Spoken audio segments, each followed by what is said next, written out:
ఆదిలాబాద్ జిల్లా వార్తల విషయానికి వస్తే ఆదిలాబాద్ జిల్లా కేంద్రంలో ఈరోజు నిర్వహించిన ప్రజాపాలన విజయోత్సవ సభ అట్టర్ ఫ్లాప్ అయింది. స్వయంగా సీఎం రేవంత్ రెడ్డి ఈ సభలో పాల్గొంటున్న జనం మాత్రం సభకు ఆశించినంతగా రాలేకపోయారు.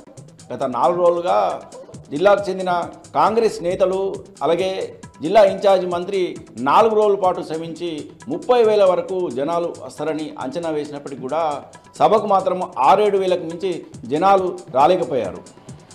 అలాగే మహిళలకు వడ్డీ రుణాలు ఇస్తామని ఆశ చూపి ఉదయం 10 గంటలకే సభాస్థలికి వారిని తరలించినప్పటికీ కూడా 3 గంటల వరకు కూడా సీఎం రాకపోవడంతో జనం సభలో కూర్చోలేక ఇబ్బందులు ఎదుర్కొంటూ బయటకు వెళ్లే ప్రయత్నం చేశారు.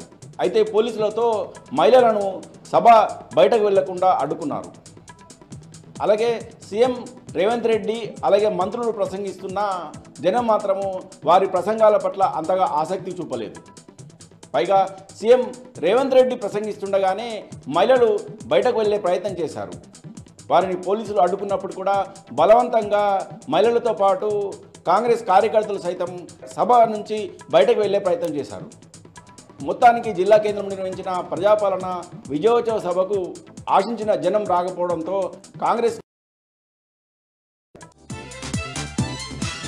ఇక మరో వార్త విషయానికి వస్తే జిల్లా కేంద్రంలో ఈరోజు నిర్వహించిన ప్రజాపాలన విజయోత్సవ సభకు జనాన్ని తరలించేందుకు కాంగ్రెస్ పార్టీ నేతలు జనాలకు డబ్బులు పంపిణీ చేశారు. సీఎం రేవంత్ రెడ్డి పాల్గొంటున్న ఈ సభకు భారీగా జనాన్ని తరలించేందుకు కాంగ్రెస్ నేతలు పడరాని పాట్లు పడ్డారు. ఒక్కొక్క వ్యక్తికి 500 రూపాయలు ఇచ్చి ఈ సభకు తరలించారు.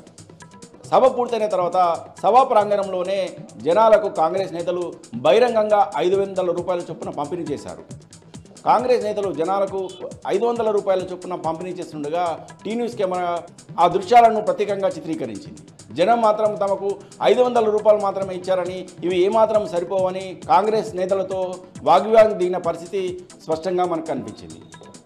మొత్తానికి జనం లేక సీఎం సభ అట్టర్ ఫ్లాప్ కావడంతో పాటు జనాలను తరలించేందుకు మాత్రం కాంగ్రెస్ నేతలు పడరాని పాట్లు పడ్డారు.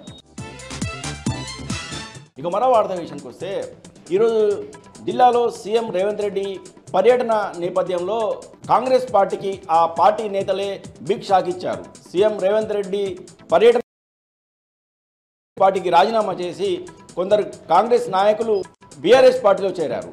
బోత్ ఎమ్మెల్యే అనిల్ జాదవ్ సమక్షంలో నేరడిగొండ మండలం బుద్దికొండ గ్రామానికి చెందిన కాంగ్రెస్ పార్టీ నాయకులు ఈరోజు బోత్ ఎమ్మెల్యే అనిల్ జాదవ్ సమక్షంలో బీఆర్ఎస్ పార్టీలో చేరారు. ఈ సందర్భంగా వారికి గులాబీ కండువా కప్పి పార్టీలోకి ఆహ్వానించారు. ఈ సందర్భంగా ఎమ్మెల్యే అనిల్ జాదవ్ మాట్లాడుతూ 2 ఏళ్ల క్రితం జిల్లా ప్రజలకు ఎన్నో హామీలు ఇచ్చిన సీఎం రేవంత్ రెడ్డి 2 ఏళ్ళైనా ఏ ఒక్క హామీని కూడా నెరవేర్చకుండా జిల్లా పర్యటన చేస్తున్నారని, సీఎం రేవంత్ రెడ్డి పర్యటనతో జిల్లా ప్రజలకు ఒరిగేదేమీ లేదన్నారు. కాంగ్రెస్ పార్టీ అరాచకాలను కప్పిపుచ్చుకోవడానికే సీఎం రేవంత్ రెడ్డి జిల్లాలో పర్యటించారని, సీఎం రేవంత్ రెడ్డి పర్యటన కేవలం స్థానిక సంస్థల ఎన్నికల్లో ఓటమి భయంతోనే జిల్లాలో పర్యటన కొనసాగిందని